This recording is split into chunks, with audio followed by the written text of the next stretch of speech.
They say money can't buy you love, but it can definitely buy you silence.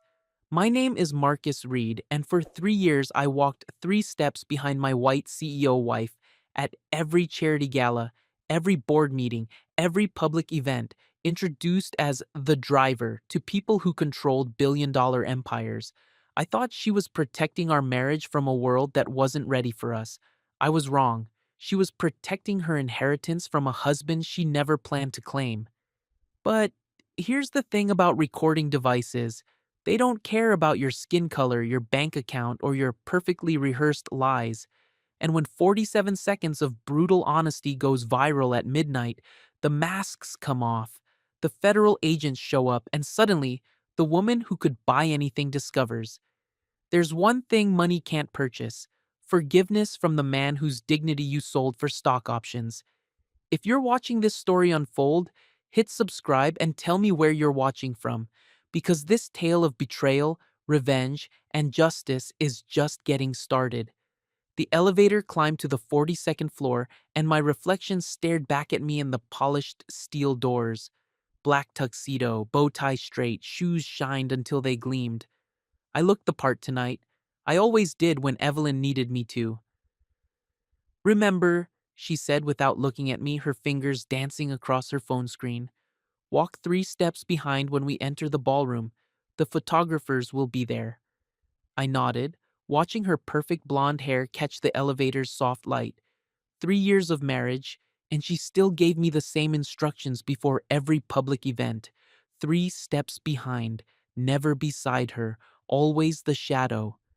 "Of course," I said quietly. The doors opened with a soft chime. The grand ballroom of the Palmer House stretched before us like a golden dream.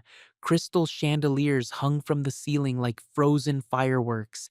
Men in expensive suits and women draped in silk moved across the marble floor. The charity gala for Chicago's Children's Hospital was the event of the season. Everyone who mattered would be here. Evelyn stepped out first. I counted to 3, then followed. The photographers noticed her immediately. Flashbulbs popped like tiny lightning strikes. "Ms. Hart, over here," they called. She smiled, that perfect smile she'd practiced in the mirror 1,000 times. I stayed back, holding her clutch purse while she posed. My hands smelled faintly of the citrus degreaser I'd used at the shop that afternoon. Even after scrubbing them raw, the scent clung to my skin. It always did. "Evelyn Hart, CEO of Hart Technologies," one reporter announced into his microphone. "Tell us about tonight's cause."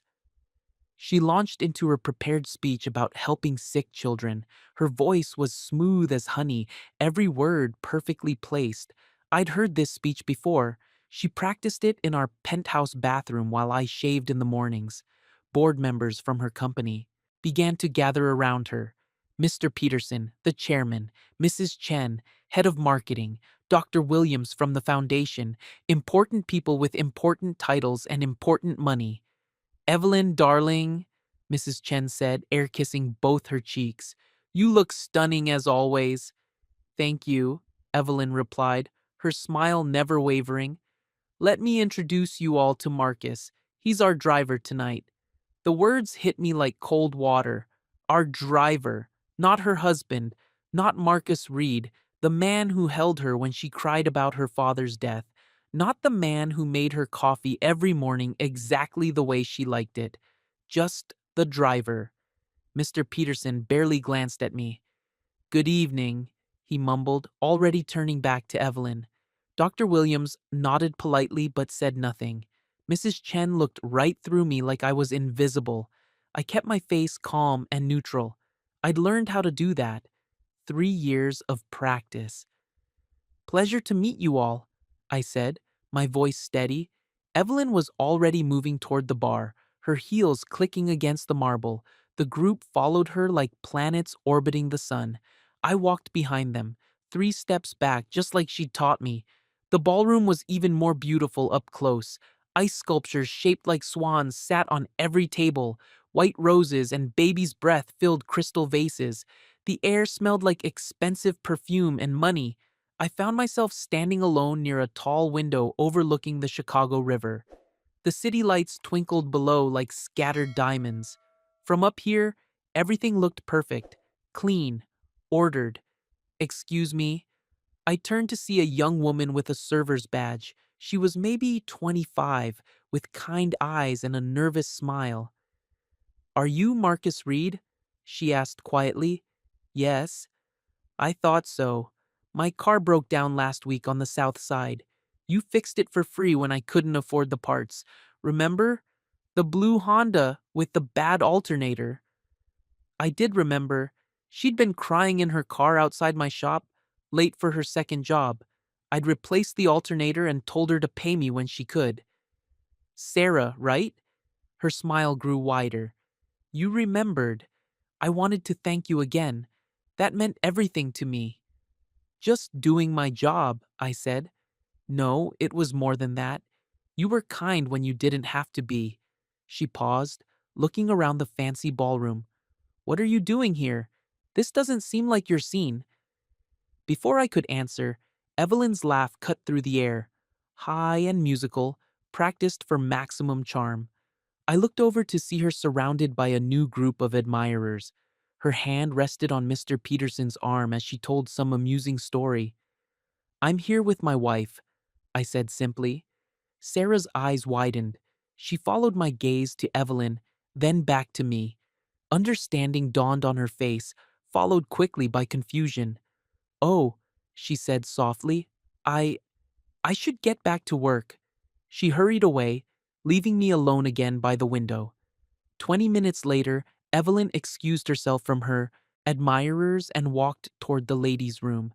I followed at a distance, as was expected. The hallway outside the restrooms was quieter, decorated with oil paintings of Chicago's founding fathers. Marcus, she said when she saw me. Her voice was different here, sharper, less honey, more steel. Yes? Why did you introduce yourself to the board members? I told you to stay in the background. I frowned. You introduced me to them, as the driver. Her blue eyes flashed with annoyance. Don't be difficult. You know what I mean. Actually, I don't. She stepped closer, lowering her voice. This is important for my career. These people don't need to know our personal business. Our personal business?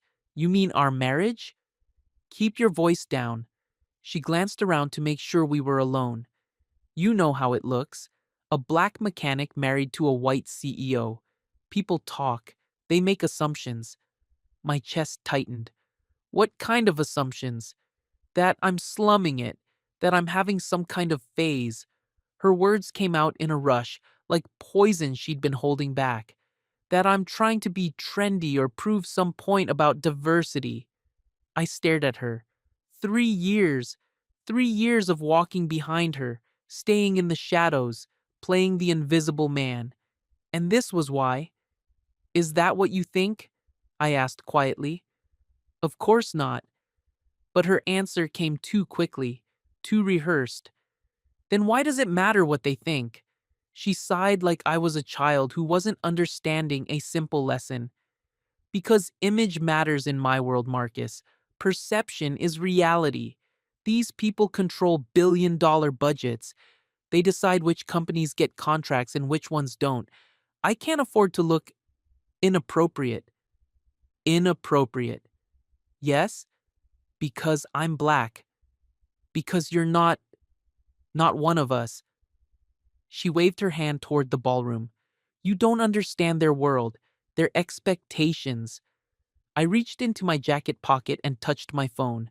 The voice memo app was already open, a habit I'd developed over the past few months. Something told me I might need proof of these conversations someday. Help me understand, I said, my thumb hovering over the record button. She checked her reflection in the hallway mirror, smoothing an invisible wrinkle in her silver dress. It's not personal, Marcus. It's just business. These people expect a certain standard, a certain type of partner for someone in my position. My thumb pressed down, recording. What type would that be? You know what I mean. Her voice dropped to almost a whisper. Someone appropriate. Someone who fits. Someone white? I didn't say that. You didn't have to. She turned to face me fully, her expression cold and distant. The mask she wore for the cameras had slipped, showing me the woman underneath. The woman I'd been married to for 3 years, but never really knew. Fine. Yes. Someone white. Someone with the right education, the right background, the right connections. Someone I wouldn't have to explain or apologize for. The words came out like bullets. I'd never marry black if I had a choice. Never. The hallway went silent except for the distant sound of music and laughter from the ballroom.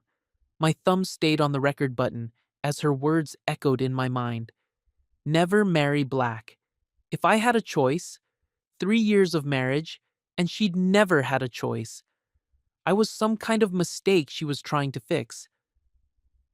I see, I said, surprised by how calm my voice sounded. She seemed to realize what she'd just said. Her face softened slightly, as if she wanted to take the words back, but they were already out there, floating between us like smoke. Marcus, I I understand perfectly. I stopped the recording and slipped my phone back into my pocket. I'll wait by the car. I walked away before she could say another word. My footsteps echoed off the marble floor as I made my way through the ballroom toward the exit. The beautiful people in their beautiful clothes barely noticed me leaving. I was just the driver, after all. Outside, the night air was cool and sharp. I found our car in the hotel's parking garage and sat behind the wheel, staring at nothing. My hands gripped the steering wheel until my knuckles ached. The voice memo sat in my phone like a loaded gun. 47 seconds of my wife explaining why she was ashamed of me, why she'd never choose me if she could do it over again. I thought about deleting it, pretending the conversation never happened, going back upstairs and walking 3 steps behind her for the rest of the night, playing the role she'd assigned me. Instead, I started the car and drove home. Our penthouse apartment sat on the 40th floor of a glass tower overlooking Lake Michigan. Floor-to-ceiling windows showed off the city lights. White leather furniture and modern art filled the open space. Everything was clean and perfect and expensive. I sat at the kitchen counter with my laptop and a cup of coffee that had gone cold hours ago. The voice memo app was open on my phone, the recording ready to play. Outside the windows, Chicago slept. I'd been sitting here for 2 hours staring at that 47-second file, trying to decide what to do with it. My phone buzzed. A text from Evelyn. "Where are you? The gala isn't over." I didn't reply. Another buzz. "People are asking where you went." Then, "Don't be childish about this." I set the phone aside and opened my laptop. My fingers hovered over the keyboard for a long moment before I started typing. I created a new social media account using a name that wasn't mine, anonymous but not fake. Then, I opened the audio editing software I'd used back in college when I thought I might become a music producer instead of a mechanic. The recording was clean, clear, no background noise except the distant sound of party music. Evelyn's voice came through perfectly, every cruel word crystal clear. I trimmed the dead air from the beginning and end, but left everything else untouched. No music, no fancy editing, just the truth, raw and unfiltered. Then I added a simple caption: "Recorded tonight at the Palmer House Charity Gala. Unedited audio. Timestamp 8:47 p.m." My cursor hovered over the post button. 3 years of walking behind her. 3 years of being introduced as the driver. 3 years of wondering why the woman I loved seemed ashamed to be seen with me. Now I knew. I clicked post. The upload bar filled slowly, like a fuse burning toward dynamite. When it finished, a single post sat on the anonymous account. One audio file that would change everything. I closed the laptop and went to bed, leaving my phone on the kitchen counter. Whatever happened next, I didn't want to see it until morning. But sleep didn't come. I lay in our king-size bed, staring at the ceiling, wondering if I'd just destroyed my marriage or simply revealed what had been broken all along. Outside, the city lights twinkled like distant stars, and somewhere in the digital darkness, the truth was beginning to spread. I woke up at 5:47 a.m. to the sound of my phone buzzing like an angry wasp, not the gentle chime I'd set for my alarm. This was constant, urgent, demanding attention. I stumbled to the kitchen counter where I'd left it. The screen was lit up with notifications, hundreds of them, maybe thousands. Comments, shares, messages. The numbers kept climbing as I watched. The audio clip had gone viral. My hands shook as I scrolled through the responses. Most were supportive, angry on my behalf. Others questioned if the recording was real. A few defended Evelyn, saying I was a bitter ex trying to destroy her reputation. But they kept coming. Every few seconds, new comments appeared. The view count was climbing toward 50,000. The front door burst open. Evelyn stood in the entryway, still wearing her silver gala dress, her hair wild and her makeup smeared. She'd clearly been up all night. "Did you do this?" She held up her phone, my voice memo playing from her speaker. "Yes." "Are you insane? Do you know what you've done?" I poured myself a fresh cup of coffee, my hands steadier now. I shared the truth. "The truth?" She laughed, but there was no humor in it. "You recorded me without permission. This is illegal. I can have you arrested." "Illinois is a one-party consent state," I said calmly. "I only need my own permission to record." She stared at me like she was seeing a stranger. Maybe she was. "This will ruin everything," she whispered. "My company, my reputation, my career, everything I've worked for. I'm sorry about that." "No, you're not. You planned this. You wanted to hurt me." I sat down at the kitchen island and looked at her. Really looked at her. The woman I'd fallen in love with 4 years ago. The woman who used to laugh at my terrible jokes and fall asleep on my chest during movies. When had she become someone who was ashamed of me?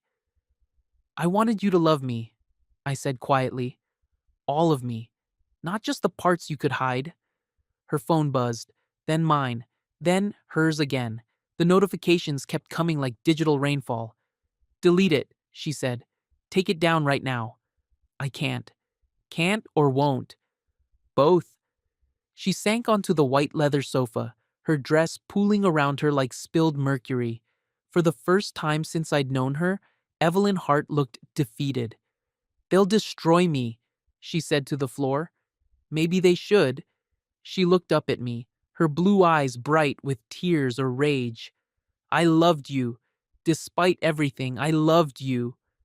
"No," I said. "You loved the idea of me. You loved having a secret.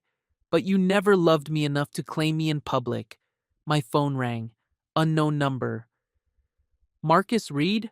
The voice was crisp, professional. "Yes." "This is Daniel Cole from Hart Technologies. We need to talk." Daniel Cole looked exactly like the kind of man Evelyn thought she should have married. Tall, white, expensive suit, Harvard MBA probably. We met at a coffee shop downtown, neutral territory.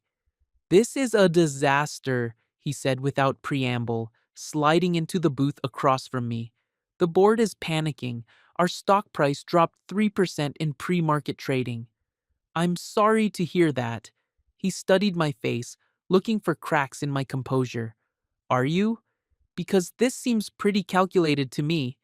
I sipped my coffee and said nothing. "Look, Marcus. Can I call you Marcus? I've been cleaning up PR messes for 15 years. I know revenge when I see it. The question is, what do you want?" "Want?" "To make this go away. Money? A job? Public apology? Name your price." I almost laughed. He thought this was about money, like every problem in his world could be solved with the right check. "I want the truth to matter," I said. "The truth?" He leaned forward.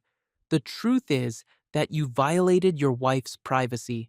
You recorded her without her knowledge during what she thought was a private conversation. The truth is that she's been lying to everyone for 3 years, including me. Marriage is complicated. People say things they don't mean when they're angry or stressed. She wasn't angry. She was explaining her business strategy. Daniel's phone buzzed. He glanced at it and frowned. The story just got picked up by TMZ. This is spreading beyond social media now. Good. Good? His voice rose slightly. Do you understand what you're doing? Evelyn Hart employs over 2,000 people. Hart Technologies provides health insurance for their families, college funds for their kids. You're not just hurting her, you're hurting all of them. That hit differently. I hadn't thought about the employees, the families depending on the company's success. But then I remembered walking 3 steps behind her at every company Christmas party, every board meeting, every public event. I remembered being introduced as help or not introduced at all. Maybe they deserve to know who they're really working for, I said. Daniel pulled out his laptop and turned it toward me. The screen showed Evelyn's official company statement posted an hour ago. Recent social media posts contained doctored audio designed to damage my reputation and the reputation of Hart Technologies. We are pursuing all legal options against this malicious attack on my character.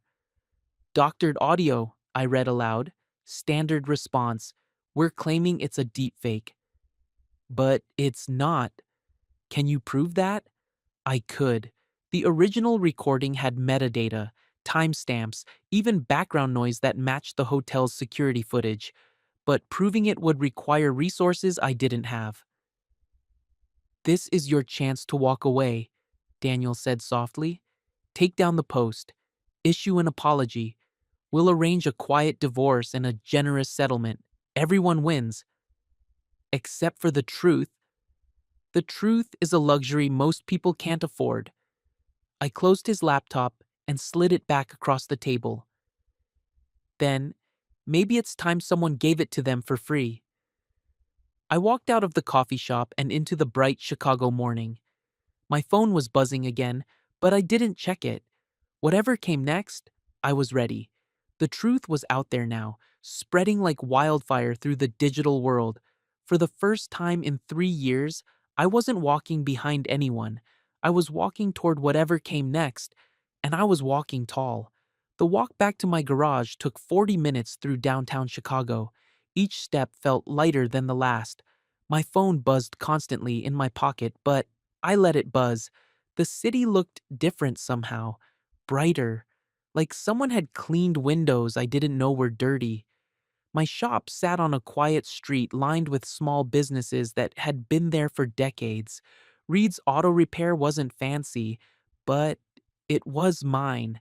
The red brick building needed paint, and the sign could use updating, but every tool inside belonged to me. Every satisfied customer was mine to claim. I unlocked the front door and flipped the sign from closed to open. The familiar smell of motor oil and metal welcomed me home. This was where I belonged, not in some fancy penthouse playing dress up for people who looked through me like glass. My first customer arrived at 8:15 a.m., Mrs. Rodriguez from the bakery down the street. Her ancient Honda Civic coughed and wheezed as she pulled into the bay. "Morning, Marcus," she said, climbing out slowly. "She's making that noise again." "The grinding sound when you brake?" "That's the one." I popped the hood and listened to the engine. Simple problem. Brake pads worn down to nothing. 20-minute job, $40 in parts. "I can have you back on the road by 10, I told her. "You're a lifesaver."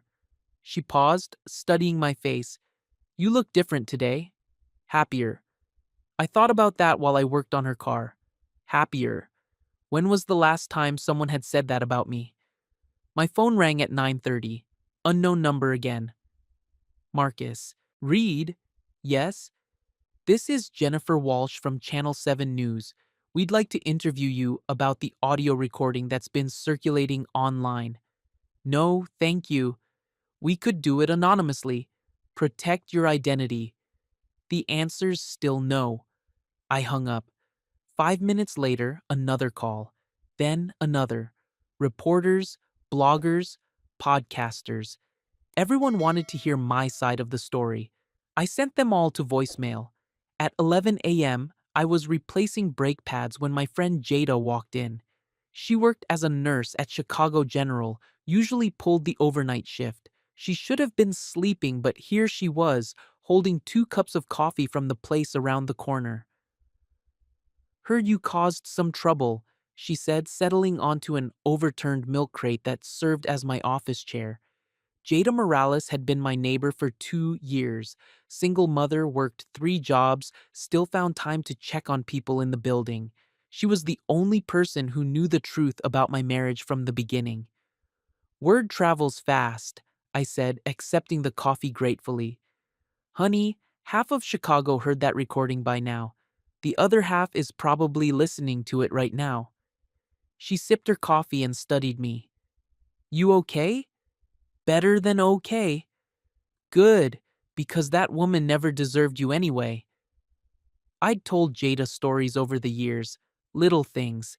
How Evelyn made me park around the corner when her friends came over.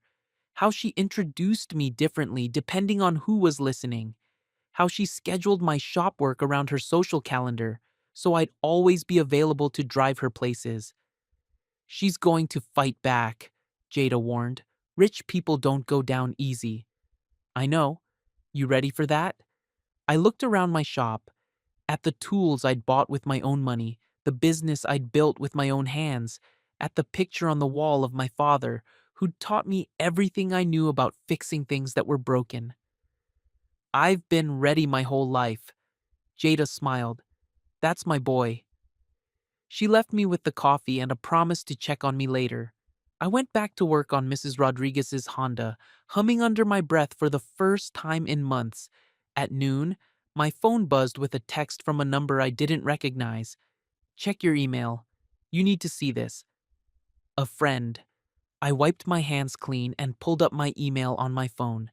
The message had an attachment, a PDF document with the Heart Technologies logo at the top. Internal PR strategy. Marcus Reed Crisis Management. My stomach dropped as I read through it. The document was dated 3 days ago, 3 days before the gala. It outlined a plan to discredit me if I ever became a problem.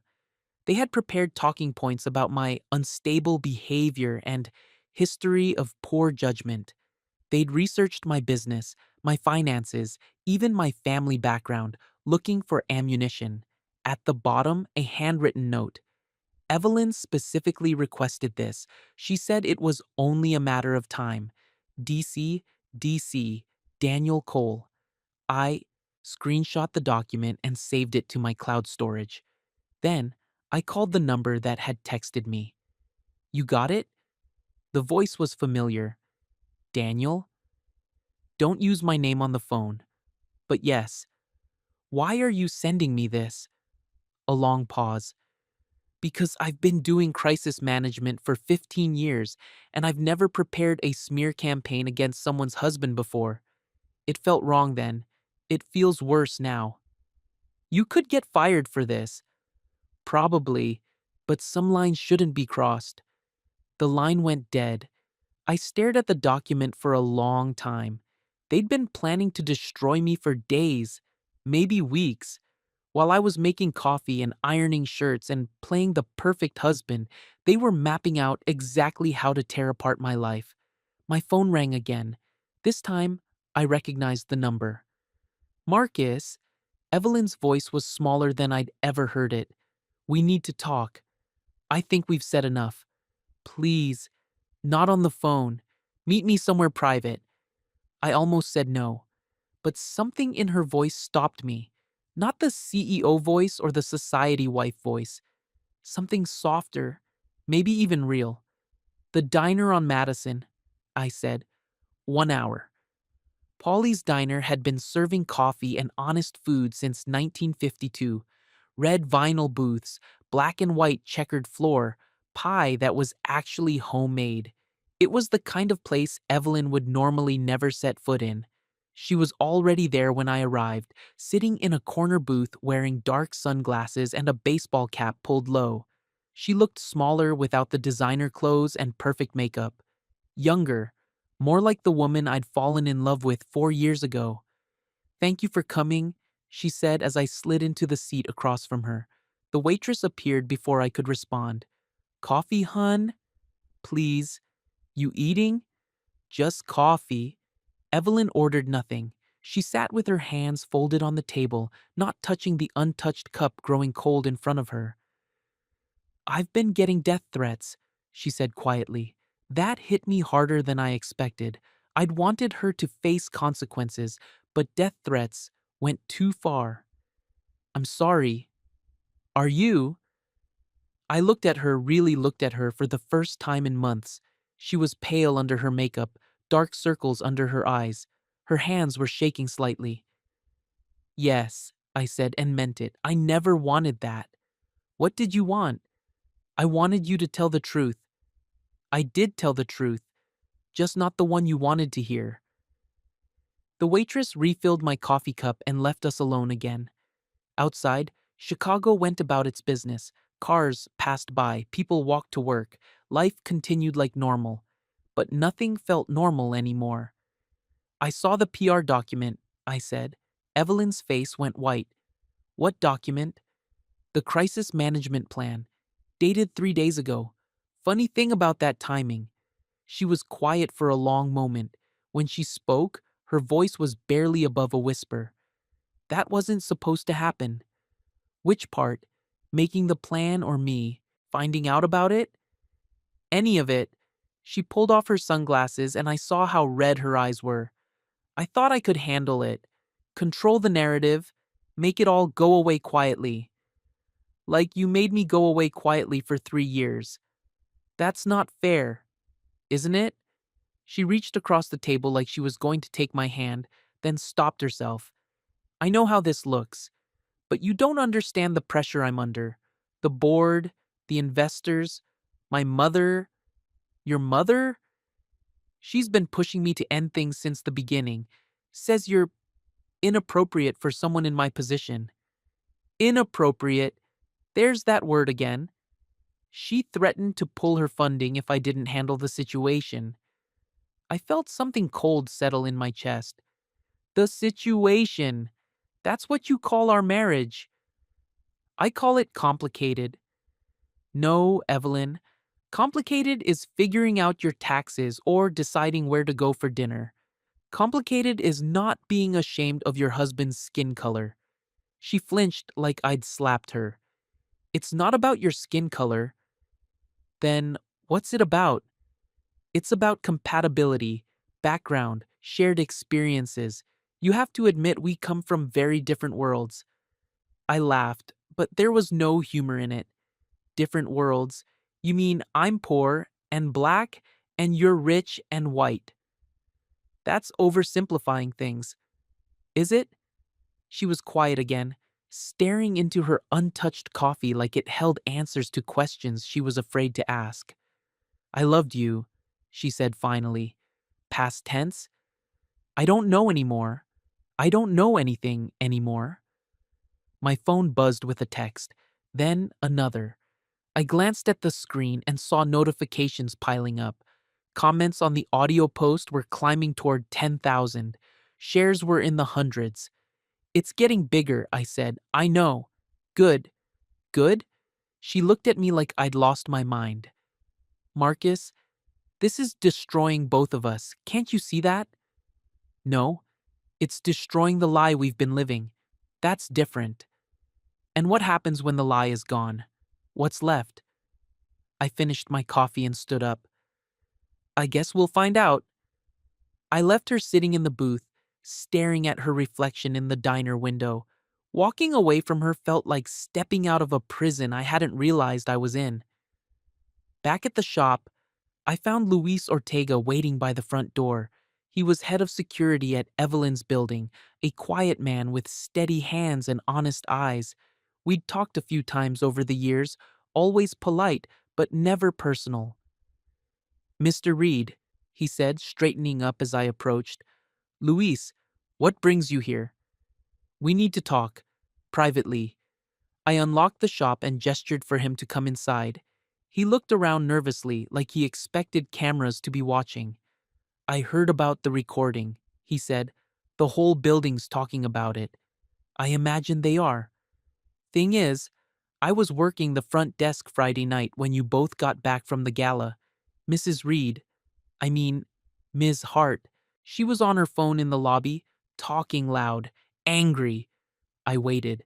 She was talking to someone about damage control, said she needed to handle the Marcus situation before it got out of hand. This was around midnight, maybe 12:30. My chest tightened.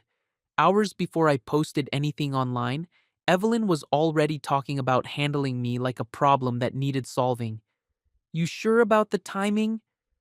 Positive. I log everyone in and out.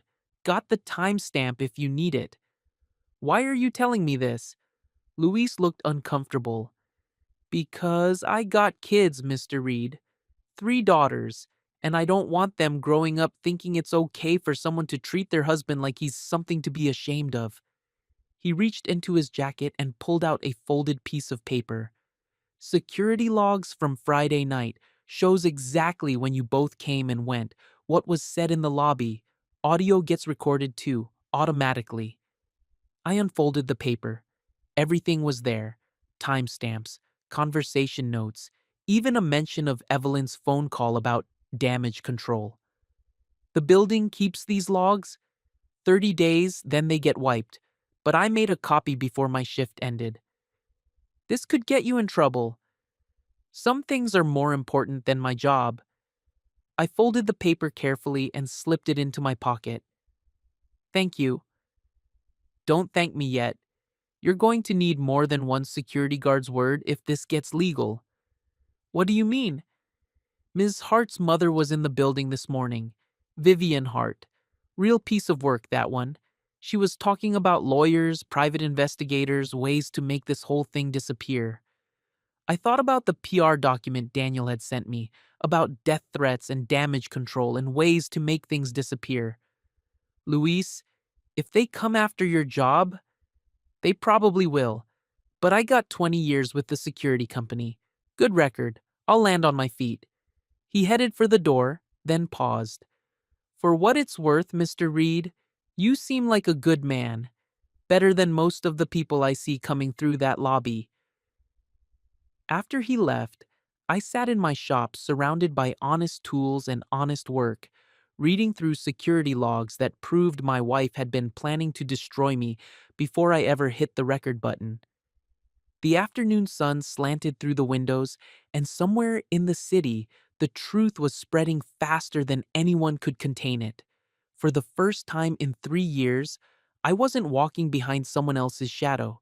I was walking toward whatever came next, and I was walking in my own light. At 4 p.m., I was elbow deep in an engine rebuild when another luxury car pulled up to my shop. Black sedan, tinted windows, the kind of car that screamed money and power. Vivian Hart stepped out like she was stepping onto a red carpet. Evelyn's mother looked exactly like her daughter would in 20 years. Same blonde hair, same cold blue eyes, same practiced smile that never reached her face. She wore a cream-colored suit that probably cost more than my rent. Mr. Reed, she said, not offering her hand.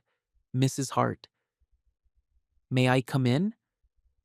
I wiped my hands on a shop rag and gestured toward my tiny office. She perched on the edge of a folding chair like she was afraid she might catch something from it. I'll get straight to the point, she said. This situation has gotten out of hand. What situation? Don't play games with me. You know exactly what you've done. I sat behind my desk and waited. My daughter made a mistake marrying you, she continued. We all knew it wouldn't last. But this public humiliation is unnecessary. Humiliation? What would you call it? The truth. She laughed, but it sounded like ice cracking. The truth? The truth is that you married above your station and it didn't work out. That's not news, Mr. Reed. That's life. Above my station. Yes, and now you're trying to drag my family down to yours. I thought about all the Sunday dinners I'd skipped because Vivian made it clear I wasn't welcome, all the family photos I wasn't included in, all the holiday parties where I was introduced as a friend of the family, or not introduced at all. What do you want, Mrs. Hart? She reached into her purse and pulled out a thick envelope. $1 million. Cash. Tax free. I stared at the envelope. More money than I'd see in 5 years of running my shop. In exchange for?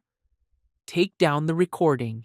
Issue a public apology claiming it was doctored. Agree to an uncontested divorce and a non-disclosure agreement. And if I say no? Her smile turned sharp. Then we'll make your life very difficult. Business licenses can be revoked. Tax audits can be triggered. Work permits can be questioned. Are you threatening me? I'm offering you a choice. Take the money and disappear quietly, or we'll make you disappear anyway. I picked up the envelope. It was heavy, real, more money than my father had ever seen in his entire life working construction. Enough to start over somewhere new, maybe buy a bigger shop, hire some help. 1 million, I said. 1 million. I opened the envelope and looked inside. Neat stacks of hundreds, more cash than I'd ever seen in one place. Then I closed it and handed it back to her. No. Her perfect composure cracked for just a second. Excuse me? No, thank you. Mr. Reed, I don't think you understand. This is not a negotiation. You're right. It's not. I stood up and walked to the door. I think you should leave now. She stood slowly, her face flushed with anger. You're making a mistake. Maybe, but it's my mistake to make. We'll destroy you. You can try. She walked to the door, then turned back. Do you know what your problem is, Mr. Reed? I'm sure you'll tell me. You think this is about race. It's not, it's about class. You simply don't belong in our world. Good thing I never wanted to. After she left, I stood in my shop, surrounded by the smell of motor oil and honest work. $1 million. More money than I could spend in a lifetime. But some things couldn't be bought, and some people couldn't be silenced. I pulled out my phone and started typing a new post. This time, I included photos of the security logs Luis had given me, timestamps that proved Evelyn had been planning damage control before I ever shared the recording. I added a simple caption: "The truth has a timeline." Then, I hit post and got back to work. Outside, Chicago hummed with life and possibility, and somewhere in a cream-colored suit, Vivian Hart was learning that not everything in the world was for sale. Not even the truth. Tuesday morning arrived gray and cold, with snow threatening in the dark clouds hanging over Lake Michigan. I opened my shop at 7 sharp, same as always. Routine felt important now, like an anchor in a storm that was getting stronger by the hour. The weekend had changed everything. My simple audio recording had exploded across social media platforms. News outlets picked up the story, radio shows debated it. The hashtag #AuschWalkingBehind was trending on 3 different platforms. But it wasn't just about me and Evelyn anymore. People were sharing their own stories. A black teacher whose white husband asked her to straighten her hair for school functions. A Latino man whose white wife made him pretend to be the landscaper when her family visited. Stories of shame and secrets and walking 3 steps behind someone who claimed to love you. My phone had been ringing nonstop. Reporters, talk show producers, book agents, everyone wanted to tell my story their way. I sent them all to voicemail and kept working on cars. That's who I was. That's who I'd always been. At 9 a.m., a familiar figure appeared at my shop door. Sarah, the server from the gala, stood outside looking nervous. "Mr. Reed, do you have a minute?" I waved her inside. She looked different in jeans and a sweater, younger and more real than she had in her server's uniform. I wanted to thank you, she said. For what? For what you did, what you shared. She took a deep breath. I've been dating this guy for 2 years. White guy, works in finance. He's never introduced me to his family, never posts pictures of us together. Always has an excuse when his friends invite us places. She pulled out her phone and showed me a text thread. After I heard your recording, I finally asked him why. This is what he said. The messages made my stomach turn. The same language Evelyn had used. Not ready and complicated, and you wouldn't understand their world. I broke up with him yesterday, Sarah said. 2 years I wasted thinking there was something wrong with me, thinking I wasn't good enough. I'm sorry. Don't be sorry. Be proud. You helped me see the truth. After she left, I went back to work on a transmission rebuild, but her words stuck with me. Other people were finding their voices because I'd found mine. That felt bigger than revenge. That felt like something my father would have been proud of. My phone buzzed with a text from Jada. Turn on channel 7. Now. I wiped my hands and pulled up the news app on my phone. The anchor was reading from a teleprompter, her face serious. Hart Technologies stock has dropped 15% since Friday, when audio surfaced of CEO Evelyn Hart making racially charged comments about her husband. 3 major clients have now suspended contracts pending an investigation into the company's workplace culture. The camera cut to footage of protesters outside Hart Technologies' downtown headquarters. Signs reading, Justice for Marcus and No More Walking Behind, filled the screen. My chest tightened. I'd wanted Evelyn to face consequences, but watching her company crumble felt heavier than I'd expected. 2,000 employees worked there, families depending on those jobs. But then I remembered the PR document dated 3 days before the gala. The plan to destroy me if I became a problem. Maybe some consequences were overdue. At noon, I was replacing brake pads on a teacher's Honda when Daniel Cole walked into my shop. He looked rough around the edges, his usually perfect hair messy, his expensive suit wrinkled. We need to talk, he said. I kept working. About what? About ending this before it gets worse. Worse for who? For everyone. He sat down on an empty oil drum, looking exhausted. Do you know what's happening to her? I didn't answer. She hasn't slept in 3 days, hasn't eaten. The board is talking about removing her as CEO. Her mother's threatening to pull all family funding from the company. Sounds rough. Marcus, she's falling apart. I stopped working and looked at him. She should have thought about that before she planned to destroy me. What are you talking about? The PR document, the crisis management plan, dated 3 days before the gala. His face went pale. You weren't supposed to see that. But I did. So now I know this wasn't about me embarrassing her at one event. She's been planning to get rid of me for weeks, maybe months. Daniel was quiet for a long moment. When he spoke, his voice was softer. She was scared. Of what? Of losing everything she'd built, the company, her reputation, her place in society. He looked around my simple shop. You don't understand what it's like to have that much to lose. No, I don't, because I never had it to begin with. She loves you. She loves the idea of controlling me. There's a difference. My phone rang. Unknown number, but I recognized the area code. Local news station. Marcus Reed? Yes. This is Amanda Chen from WGN Morning News. We'd love to have you on the show to tell your side of the story. No, thank you. We could do it live, give you complete control over the narrative. I hung up and turned back to Daniel. Your boss can go on all the talk shows she wants. I'm not interested in becoming a celebrity.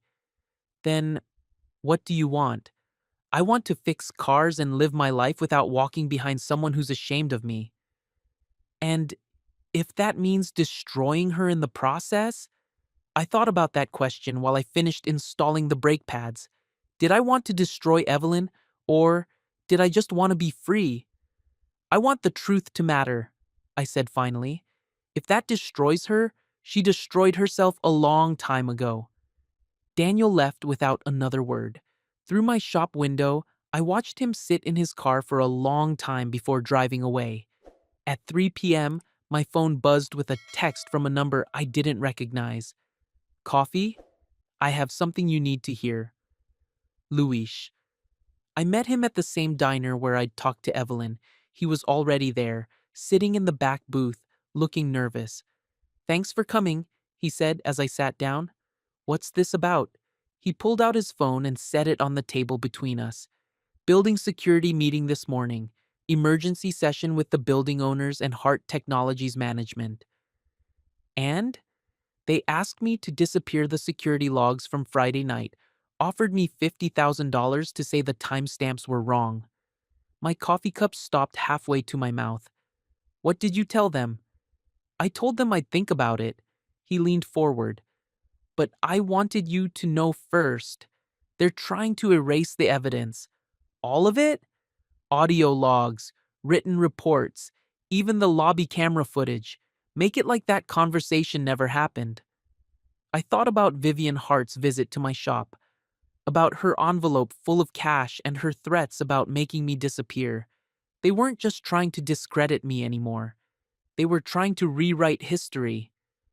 Luis, if you don't take their money, I'll probably lose my job. Maybe worse. He shrugged. But I got 3 daughters, remember? What kind of man would I be if I taught them that truth doesn't matter as long as the price is right? He stood up to leave, then paused. The security footage gets automatically backed up to an off-site server. Takes 72 hours before they can access it to delete it. That gives us until Thursday morning. After he left, I sat in the diner booth staring at my untouched coffee. Thursday morning. 2 days to figure out how to save evidence that proved my wife had been planning to destroy me before I ever fought back. I pulled out my phone and scrolled through the hundreds of messages and comments that had piled up since morning. Most were supportive, but some were angry. People defending Evelyn, claiming I was a bitter ex trying to ruin a successful woman. Others questioning why I'd recorded her without permission, calling me manipulative and calculating. Maybe they were right. Maybe I was calculating. But for 3 years, I'd been the only one in our marriage who wasn't. At 5 p.m., I locked up the shop and drove to the one place that always helped me think clearly. Oak. Wood Cemetery stretched across the south side like a peaceful green island in the middle of the city. My father's grave sat under an old oak tree, marked by a simple granite headstone. James Reed, beloved father, he fixed what was broken. I sat on the bench beside his grave and told him everything about the gala and the recording and the money and the threats, about feeling lost and angry and guilty all at the same time. I don't know if I'm doing the right thing, Dad, I said to the gathering darkness. Maybe I should take their money and disappear. Start over somewhere else. The wind rustled through the oak leaves above me, and I remembered something he used to say when I was young. Son, the easy way and the right way are usually 2 different roads. You got to decide which one you can live with walking down. I sat there until the cemetery closed, watching the city lights twinkle in the distance. When I finally drove home, my mind was clear. I wasn't walking away, not from the truth, not from my shop, not from the life I'd built with my own hands. If they wanted a fight, I'd give them one, but I'd fight it my way, with facts and evidence and the kind of quiet dignity my father had taught me. Thursday morning was 2 days away. That gave me 48 hours to make sure the truth survived long enough to matter. Wednesday morning brought unexpected help from an unlikely source. I was opening the shop when a black Mercedes pulled up to the curb. For a moment, I thought it might be another Hart family member coming to threaten or bribe me. Instead, a woman in her 50s stepped out. She was professionally dressed, but not flashy, with graying hair pulled back in a simple bun. She looked familiar, but I couldn't place her. Mr. Reed, I'm Patricia Williams, Dr. Patricia Williams from the Children's Hospital Foundation. I remembered her now. She'd been at the gala Friday night, part of the group Evelyn had introduced me to as the driver. Dr. Williams, what can I do for you? May I come in? I led her into my small office. She looked around with genuine interest, not the barely concealed disgust I was used to seeing from people in her social circle. I wanted to apologize, she said, for Friday night, for not speaking up when Mrs. Hart introduced you the way she did. You don't need to apologize for her behavior. No, but I need to apologize for mine. She sat forward in her chair. I've been the head of our foundation for 12 years. I've seen plenty of powerful people treat service workers, spouses, employees like they're invisible. I usually tell myself it's not my business to interfere. But listening to that recording made me realize that silence is a choice, and I've been choosing wrong. She reached into her briefcase and pulled out a thick folder. Heart Technologies has been one of our biggest donors for 5 years. Their annual contribution funds an entire pediatric wing. My stomach sank. Another person whose livelihood depended on Evelyn's company. That's why I wanted you to see this, she continued, opening the folder. Financial records going back 3 years. Every donation, every contract, every interaction between the foundation and Heart Technologies. I looked at the papers she spread across my desk. Donation records, email chains, meeting notes. Everything looked normal at first glance. Look at the dates, Dr. Williams said, pointing to a series of emails. I scanned the correspondence and felt my breath catch. 3 separate occasions over the past 2 years where foundation events had been scheduled around my availability. Donor meetings moved because Mrs. Hart's driver wasn't available. Charity galas rescheduled to ensure appropriate staffing. She was telling people you were her employee, Dr. Williams said quietly. Not just at parties or social events, in official foundation business. She claimed you on expense reports as contracted help. That's fraud. Yes, it is. And there's more. She showed me tax documents where Evelyn had written off my salary as a business expense. Car payments, insurance, even some of our household expenses were listed as employee benefits for contracted security and transportation services.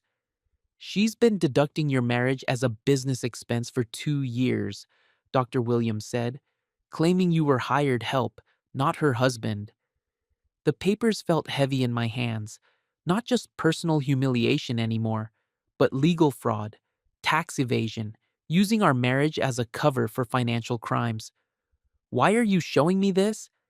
Because I believe the truth matters, and because I'm tired of powerful people thinking they can rewrite reality to suit their convenience.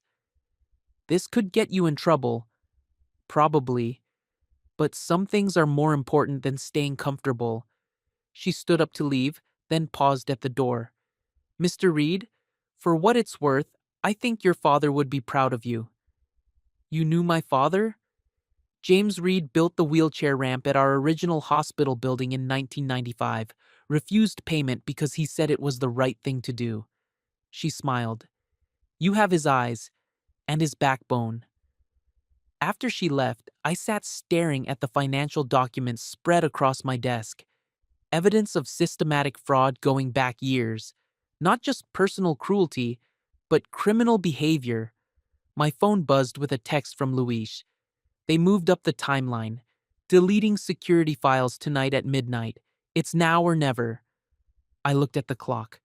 11 a.m. 13 hours before the evidence disappeared forever. Time to stop playing defense. I pulled out my phone and started making calls.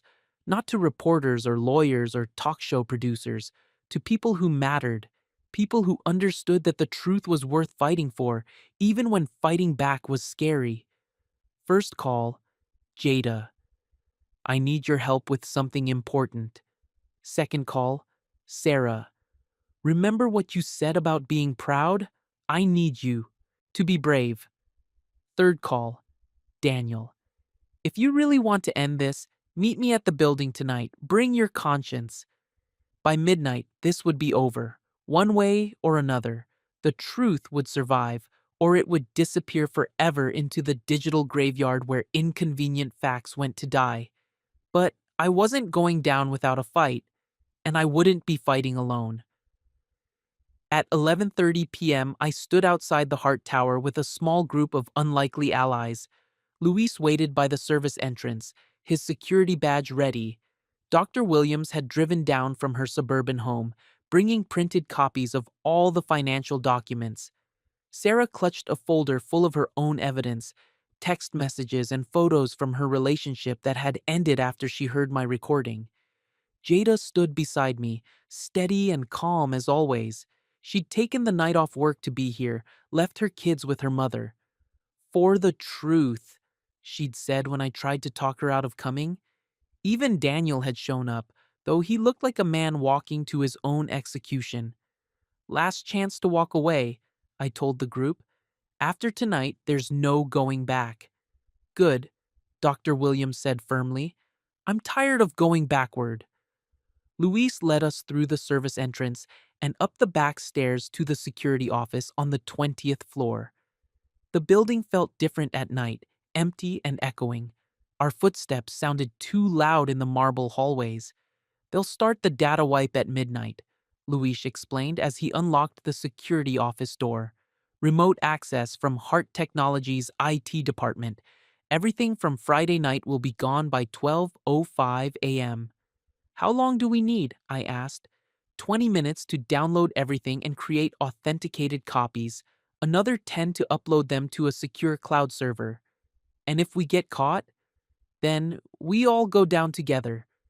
The security office was smaller than I'd expected, filled with monitors and computer equipment. Luis sat down at the main terminal and started typing rapidly. Audio logs first, he muttered, pulling up files from Friday night. Got your arrival at 11:47 p.m., lobby conversation at 11:52, elevator access at 11:56. The audio was crystal clear. Evelyn's voice carrying through the marble lobby as she discussed damage control and the Marcus situation with someone on her phone. Her words were even worse than I remembered, clinical and cold as she outlined her plan to discredit me. There, Luis said, saving the files to an encrypted drive. Authenticated copies with original timestamps and metadata. Dr. Williams was scanning and uploading the financial documents while Sarah organized her text messages and photos. Daniel stood by the window, looking out at the city lights, his phone in his hand. You recording all this too? I asked him. No, I'm texting my resignation letter to the board. You don't have to do that. Yes, I do. I've been cleaning up other people's messes for 15 years. Time to stop making my own. At 11:58 p.m., we were almost finished. Luis had downloaded 3 days' worth of security footage, showing the systematic erasure of my presence from building records, video of me being removed from approved visitor lists, my parking access revoked, my name deleted from building directories. That's when the elevator chimed. We all froze. Luis quickly minimized the computer windows while the rest of us stepped back from the monitors. Footsteps in the hallway, getting closer. The office door opened, and Vivian Hart walked in like she owned the building, which, I realized, she probably did. Well, she said, taking in our little group with cold amusement. Isn't this interesting? Behind her stood 2 security guards I didn't recognize, and a man in an expensive suit who had lawyer written all over him. Mrs. Hart, Luis said, standing slowly. I wasn't expecting you tonight. I'm sure you weren't. Her eyes moved from person to person, cataloging faces and evidence. Breaking and entering, theft of corporate data, industrial espionage. Should I go on? We're not breaking anything, I said. Luis gave us permission to be here. Mr. Ortega is no longer employed by this building as of 10 minutes ago. His access has been revoked. She smiled that cold smile. You're all trespassing. The lawyer stepped forward with a tablet full of legal documents. Everyone in this room is now subject to immediate arrest unless you agree to surrender all recorded materials and sign these non-disclosure agreements. Dr. Williams laughed. Actually laughed. You're threatening to arrest a hospital foundation director for exposing tax fraud? I'm offering everyone a chance to walk away quietly before this becomes a criminal matter. Too late for that, Daniel said from by the window. I just sent my resignation and a full confession to every board member. Copy to the FBI Financial Crimes Unit. Copy to the IRS. Vivian's composure finally cracked. You did what? The right thing. Finally. She turned to the lawyer. Arrest them. All of them. Ma'am, I don't think that's... Arrest them now. That's when my phone chimed with an incoming text, then another, then several more in rapid succession.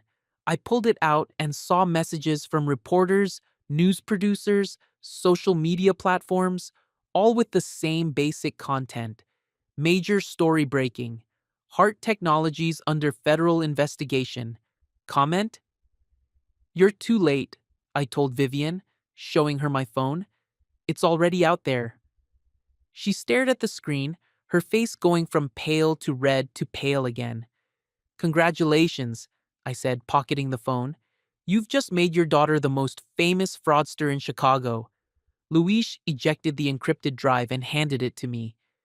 Everything's backed up in 3 different locations: cloud servers, federal databases, and media outlets. Give me that, Vivian demanded, reaching for the drive. I stepped back. No. This is my building, but it's not your truth. For a moment, we all stood frozen in the security office like actors in a play who'd forgotten their lines. Then, Dr. Williams started walking toward the door.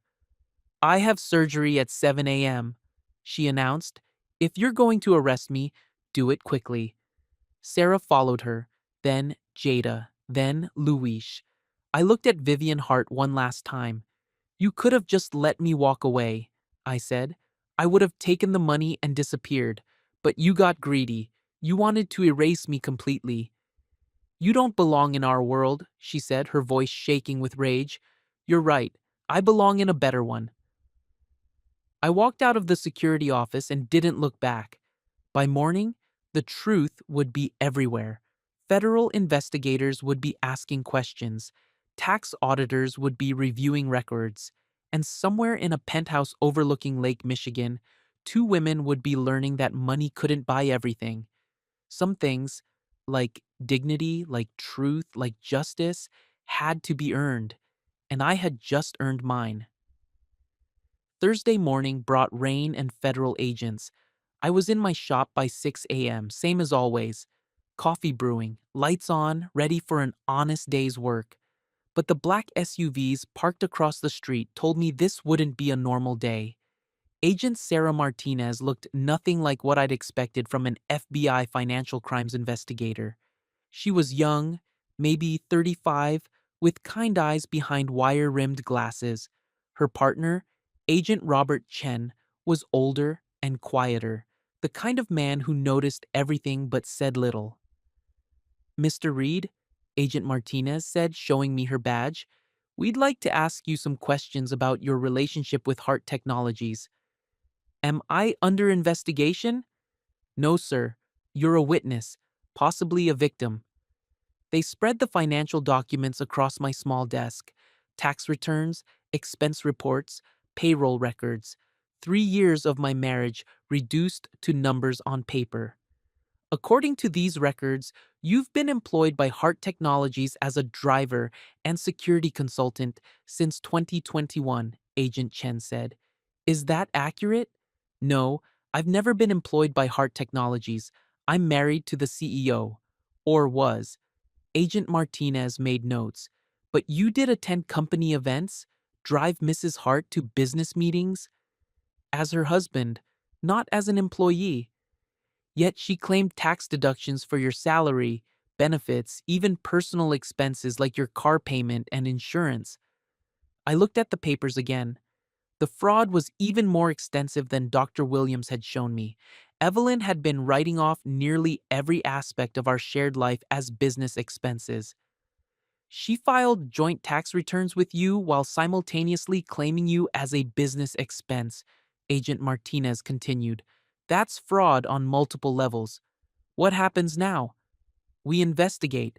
We build a case. We let the courts decide. Agent Chen leaned forward. Mr. Reed, did you know about any of this? No.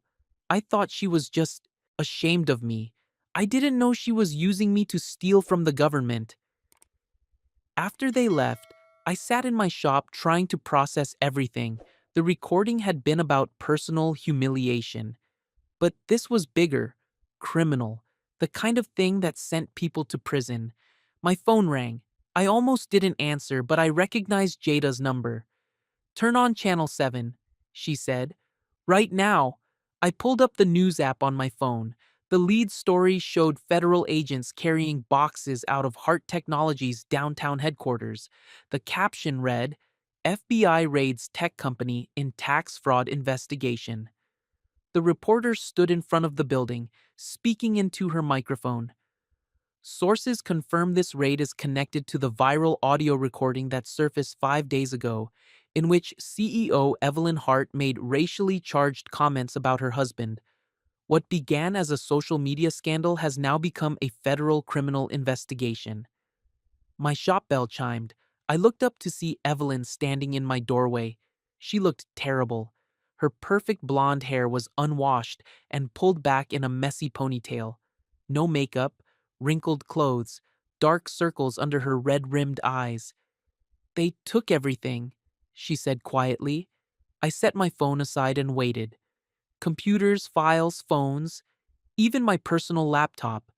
She stepped inside but didn't sit down. The board fired me an hour ago. I'm sorry? Are you?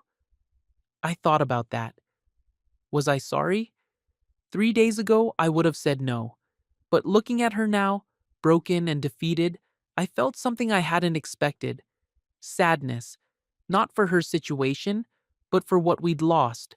For the woman I'd fallen in love with, who'd gotten buried under years of shame and lies. I'm sorry it came to this, I said finally, but not sorry that it happened. No. She nodded like she'd expected that answer. The lawyers say I'm looking at 5 to 10 years. Tax fraud, filing false documents, conspiracy to obstruct justice. What about your mother? She's trying to distance herself from the whole thing, claiming she knew nothing about the financial fraud.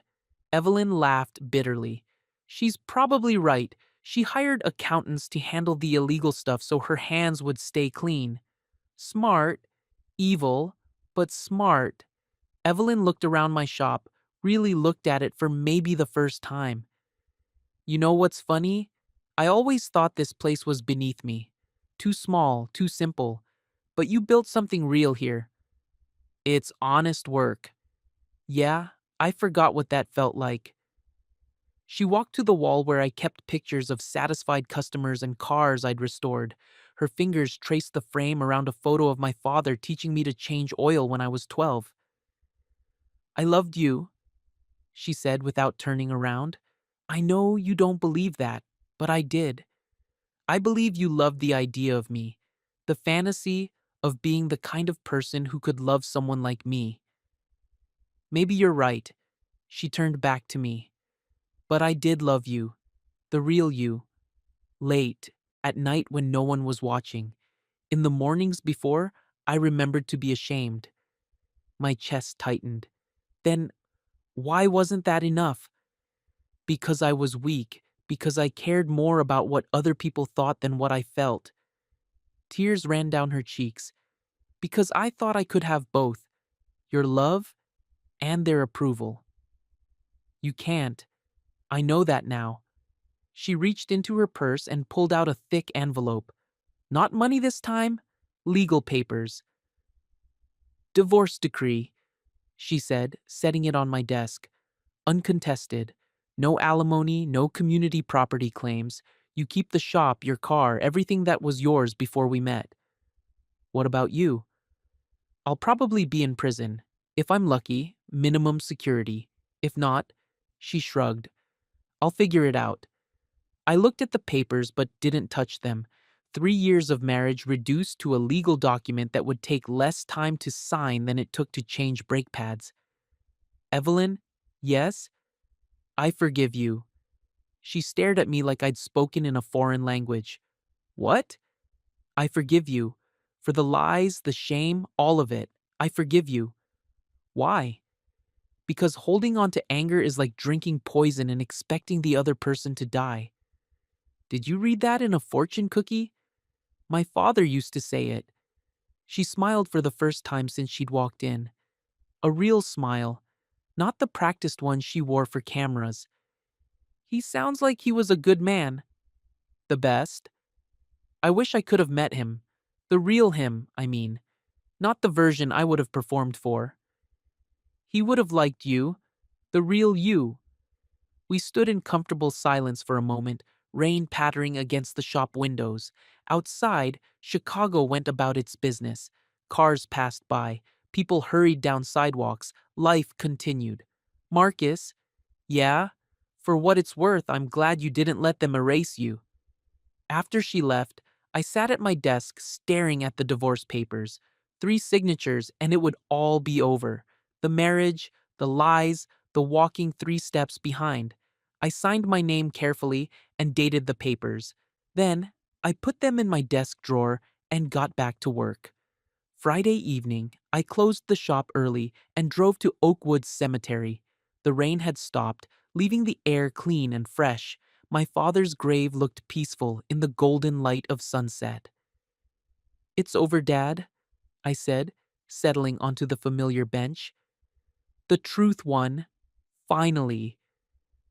I told him about the federal investigation, about Evelyn's resignation, about the divorce papers in my desk drawer, about feeling free for the first time in years. I know you would have told me to forgive her sooner, I admitted.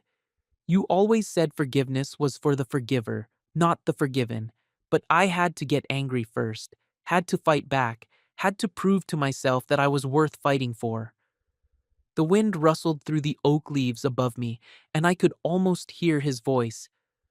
Son, the measure of a man isn't whether he falls down. It's whether he gets back up with his dignity intact. My phone buzzed with a text from Jada. Cooking dinner. Get over here before it gets cold. I kissed my fingers and touched his headstone. Thanks for the backbone, Dad, and for teaching me that some things are worth more than money. Jada's apartment was warm and filled with the smell of her famous chicken and rice. Her kids were at their grandmother's, so we ate in comfortable quiet while the news played on mute in the background. So, what happens now? She asked over coffee. Now I fix cars and live my life. That's it? That's everything. She studied my face. You seem different. Lighter. I feel lighter. No more walking behind anyone? No more walking behind anyone. Good. She raised her coffee cup in a mock toast. Here's to walking forward. Walking forward, I agreed. 6 months later, Reed's Auto Repair had a waiting list. Word had spread through the South Side that I was honest, fair, and good at what I did. Customers came from all over Chicago, some driving an hour or more to have their cars fixed by that guy from the news. I hired 2 mechanics and moved to a bigger shop 3 blocks away. Still nothing fancy, but room to grow, room to breathe. Sarah stopped by sometimes, bringing coffee and stories from her new job at a nonprofit that helped women leave abusive relationships. Your story gave me courage, she always said. Now, I try to give that courage to other people. Luis found a new job as head of security at a hospital on the north side. Better pay, better hours, and a boss who treated him with respect. No more covering for rich people's lies, he told me with a smile. Dr. Williams had testified before Congress about corruption in charitable organizations, helping to pass new laws requiring transparency in foundation funding. Truth-telling is contagious, she said when we had lunch last month. Even Daniel had found a new path. He started a small PR firm specializing in crisis management for nonprofits and small businesses, helping good people tell their stories honestly, he called it. As for Evelyn, she pleaded guilty to tax fraud and filing false documents. The judge sentenced her to 18 months in minimum security prison and 5 years probation. Her mother paid restitution to avoid charges of conspiracy. But Hart Technologies was dissolved. 2,000 people lost their jobs, though most found work with other tech companies within 6 months. I felt bad about the employees, but not about the justice. Some prices had to be paid for years of lies and systematic fraud. The divorce was finalized on a Tuesday in October. I signed the papers in my lawyer's office, walked outside into crisp autumn air, and felt like a man who'd been holding his breath for 3 years and finally remembered how to exhale. Today is a good day. The sun is shining through my shop windows as I work on a classic Mustang that's been in storage for 20 years. The owner wants it restored for his daughter's graduation present. Something beautiful that will last, he said when he brought it in. I understand that feeling. My phone buzzes with notifications sometimes. Friend requests from strangers, interview requests from reporters, speaking invitations from organizations fighting workplace discrimination. I ignore most of them. My story is out there for anyone who needs to hear it. But I'm not interested in being famous. I'm interested in being free. At lunch, I walked to the corner diner where Evelyn and I had our last conversation as husband and wife. The same booth is empty, so I sit there and order coffee and pie. The waitress is new, young with tired eyes and calloused hands. Rough morning? I ask as she pours my coffee. Long night? Second job at the hospital? Cleaning floors after my shift here ends. That's hard work. Honest work, though. My grandmother always said that matters more than easy work. Smart woman. The smartest. After she walks away, I think about honesty and dignity and the price of walking tall, about my father's calloused hands and my own, stained with motor oil and honest sweat, about the recording that started everything, 47 seconds of truth that changed 2 lives and maybe more. I finish my coffee and leave a generous tip. Outside, Chicago hums with life and possibility. Cars pass by carrying people to jobs and homes and futures they're building one day at a time. Some mornings, I still see the luxury cars driving through my neighborhood. Black sedans with tinted windows, carrying people who think they're better than the rest of us. Sometimes I wonder if Evelyn is sitting in one of them, being driven to her lawyer's office or her probation officer or wherever rich people go when their lies finally catch up with them. But mostly, I don't think about her at all. I think about the work waiting in my shop, about the customers who trust me with their cars and their stories, about the life I'm building with my own hands, walking forward instead of backward, standing tall instead of crouching in someone else's shadow. The truth didn't make me rich. It didn't make me famous. It didn't solve all my problems or answer all my questions. But it made me free. And freedom, I've learned, is worth more than all the money in the world. Some mornings, she still drives by in her luxury car, windows tinted, pretending not to see my garage. But I see her, and I smile, because I know something she's still learning. The truth doesn't care how much money you have, or what neighborhood you live in, or who your family is. The truth just is. And sometimes, if you're brave enough to speak it, it sets you free. I walk back to my shop, flip the sign from lunch break to open, and get back to the work of fixing what's broken. It's honest work. It's enough work. It's my work. And for the first time in years, that feels like everything I need. The end.